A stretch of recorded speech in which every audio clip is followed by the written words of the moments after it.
రాష్ట్రంలో వ్యవసాయానికి అధిక ప్రాధాన్యత ఇస్తున్నామని, దేశంలోని వ్యవసాయ రంగంలో ఏపీలో 70% వృద్ధి సాధించామని సీఎం వైఎస్ జగన్మోహన్ రెడ్డి తెలిపారు.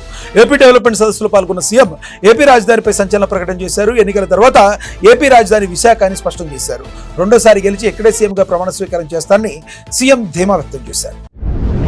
విశాఖలోనే ప్రమాణ స్వీకారం చేస్తానని సీఎం వైఎస్ జగన్మోహన్ రెడ్డి పగటి కళ్ళు కంటున్నారని టీడీపీ ఏపీ అధ్యక్షుడు కింజరాపు అచ్చెన్నాయుడు అన్నారు. ఎన్నికల వేళ ఉత్తరాంధ్రపై జగన్ ప్రేమ వెలకబోస్తున్నారన్నారు. విశాఖలోనే ప్రమాణ స్వీకారం చేస్తానని జగన్ పగటి కళ్ళు కంటున్నారని, విశాఖ మీద అంత ప్రేమ ఉన్న సీఎం జగన్ రెడ్డికి పరదాలు కట్టుకుని తిరగాల్సిన పరిస్థితి ఎందుకు వచ్చిందని ప్రశ్నించారు. స్పైడర్ సినిమాలోని భైరవ పాత్రకి మరో రూపమే సీఎం జగన్ రెడ్డి అని మాజీ మంత్రి దేవినేని ఉమామహేశ్వరరావు ఆరోపించారు. టీడీపీ నేతలు భయభ్రాంతులకు గురిచేసి కక్ష సాధింపులకు పాల్పడే రాబోయే ఎన్నికల్లో పోటీ చేయకుండా అడ్డుకోవడానికి జగన్ ప్రయత్నిస్తున్నారని మండిపడ్డారు. నెల్లూరులో మాజీ మంత్రి నారాయణ, ఆయన బంధువుల ఇళ్లలో, కార్యాలయాలపై సిఐడి అధికారులు చేసిన రైడ్స్ జగన్ రెడ్డి కక్ష సాధింపుల్లో భాగమేనని ఆరోపించారు. చంద్రబాబు ఒక మాఫియాను తయారు చేసుకుని బీసీ డిక్లరేషన్ అంటూ మాట్లాడుతున్నారని వైఎస్ఆర్సీపీ రాష్ట్ర ప్రధాన కార్యదర్శి సజ్జల రామకృష్ణారెడ్డి దుయ్యబట్టారు. అధికారంలో ఉన్నప్పుడు చేయని వాడికి ఇప్పుడు బీసీల గురించి మాట్లాడే అర్హత ఎక్కడ ఉందని ప్రశ్నించారు. వైఎస్ఆర్సీపీ కేంద్ర కార్యాలయంలో జరిగిన ఒడ్డెర ఆత్మీయ సమావేశంలో ఆయన పాల్గొన్నారు. అసెంబ్లీ ఎన్నికల ముందు వైఎస్ఆర్సీపీకి షాకుల మీద షాకులు తగులుతున్నాయి. వైసీపీకి మంత్రి గుమ్మనూరు జయరాం రాజీనామా చేశారు. విజయవాడలోని తన క్యాంపు కార్యాలయంలో రాజీనామా నిర్ణయాన్ని ప్రకటించారు. వైఎస్ఆర్సీపీ ఎమ్మెల్యే మంత్రి పదవులకు రాజీనామా చేస్తున్నట్లు ప్రకటించారు. ఇవాళ మంగళగిరిలో టీడీపీ జనసేన ఆధ్వర్యంలో నిర్వహిస్తున్న జేహోబీసీ సభలో చంద్రబాబు సమక్షంలో టీడీపీలో చేరుతున్నట్టు జయరాం తెలియజేశారు.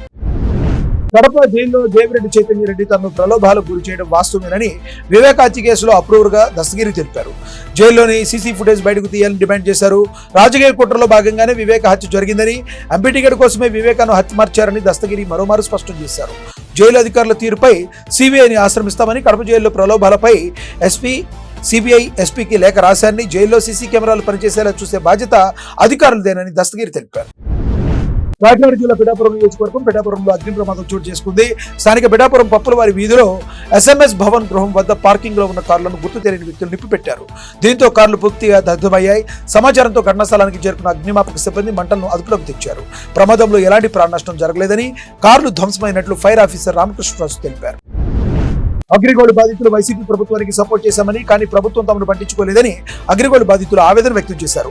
వైసీపీ ప్రభుత్వం అగ్రిగోల్డ్ బాధితులకు 1150 కోట్ల రూపాయలు ఇస్తామని చెప్పి 250 కోట్లు మాత్రమే బాధితులకు పంచారన్నారు.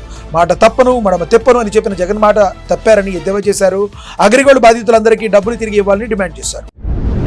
సీఎం వైఎస్ జగన్మోహన్ రెడ్డి సమక్షంలో బీజేపీ ఆలగడ్డ ఇన్ఛార్జి భూమా కిషోర్ రెడ్డితో పాటు భూమా వీరభద్రారెడ్డి, గంధం భాస్కర్ రెడ్డి, అంబటి మహేశ్వర్ రెడ్డి, పలువురు స్థానిక బీజేపీ నాయకులు, దాదాపు 500 మంది అభిమానులు వైఎస్ఆర్సీపీలో చేరారు.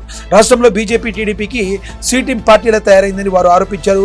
వైఎస్ఆర్సీపీ ప్రభుత్వం అమలు చేసే సంక్షేమ అభివృద్ధి పథకాలు నచ్చి పార్టీలో చేరుతున్నామని స్పష్టం చేశారు. ఆలగడ్డ అభ్యర్థిగా గంగుల విజేంద్రనాథ్ రెడ్డిని గెలిపించడమే లక్ష్యంగా పనిచేస్తామని తెలిపారు.